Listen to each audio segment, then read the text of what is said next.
তো আজকে আমরা বলবো অ্যাকোয়ারিয়ামের জন্য কিভাবে পানি প্রস্তুত করতে হয়, আর আমি কিভাবে আমার অ্যাকোয়ারিয়ামের জন্য পানি প্রস্তুত করি সেটাই তোমাদের সঙ্গে আজকে আলোচনা করব এবং দেখাবো।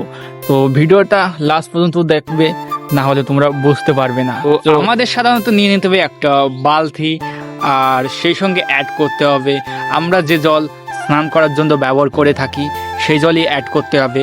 পুকুর বা নালা থেকে জল আনলে সেটা হবে না, কারণ পুকুর বা নালায় প্রচুর বর্জ্য পদার্থ থাকে, যার জন্য সেখানে অ্যামোনিয়া এবং অন্যান্য ব্যাকটেরিয়ার সৃষ্টি হয়, যার কারণে কিনা অ্যাকোয়ারিয়ামে মাছ মারা যায়। সো আমরা প্রথমত নিয়ে নেব একটা বালতি, আর সেই সঙ্গে একটা পরিষ্কার কাপড়। সো চলো দেখা যাক। তো আমরা এইভাবে পানিটাকে ধরে রাখবো।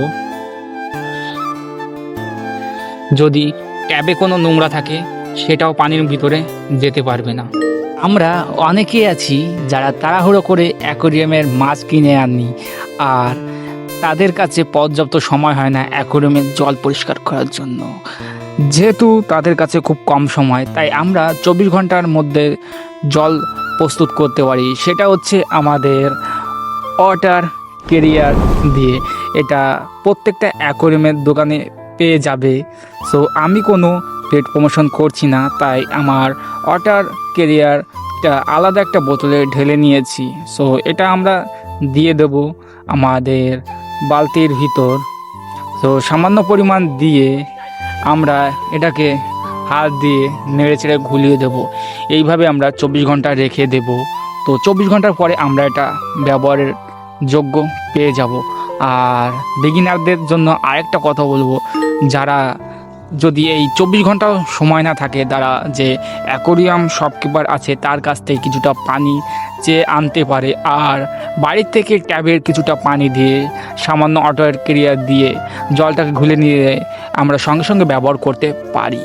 সো অনেকেই আছে যাদের আশেপাশে অ্যাকোয়ারিয়াম শপ নেই, সো তারা সাধারণত ফিটকারি ব্যবহার করতে পারে। প্রত্যেক দোকানে গিয়ে ফিটকারি বললে অবশ্যই তারা ফিটকারিটা দেওয়ার চেষ্টা করবে, আর ফিটকারি দিয়ে আমাদের সাধারণত 24 ঘন্টা জলটা রাখতে হবে, আর 24 ঘন্টার পর আমরা জলটা ব্যবহার করতে পারবো।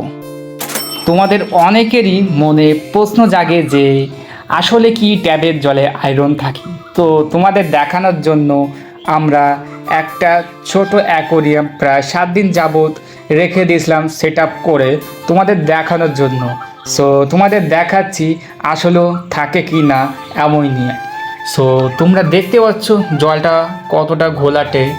সো এটা হচ্ছে তোমার আয়রন অ্যান্ড অ্যামোনিয়ার একটা লেয়ার, আর সেই সঙ্গে তোমরা দেখতে পাবে ছোটো ছোটো ফাঙ্গাস জমেছে। সো এরকমটা অবশ্যই হয়। আর এখন এই আমরা পানিটাকে সামান্য ফিটকারি দিয়ে ব্যবহার করব। ফিটকারিটা দেবো কারণ এর মধ্যে যে ফাঙ্গাসগুলো আছে সেগুলো তাড়াতাড়ি মারা যাবে। তো ভিডিওটা তোমাদের কেমন লাগলো অবশ্যই তোমরা কমেন্ট করে বলতে ভুলবে না, আর যদি ভিডিওটা ভালো লাগলে আমাদের লাইক অ্যান্ড সাবস্ক্রাইব করে পাশে থাকতে পারো। তো দেখা হচ্ছে নেক্সট ভিডিও।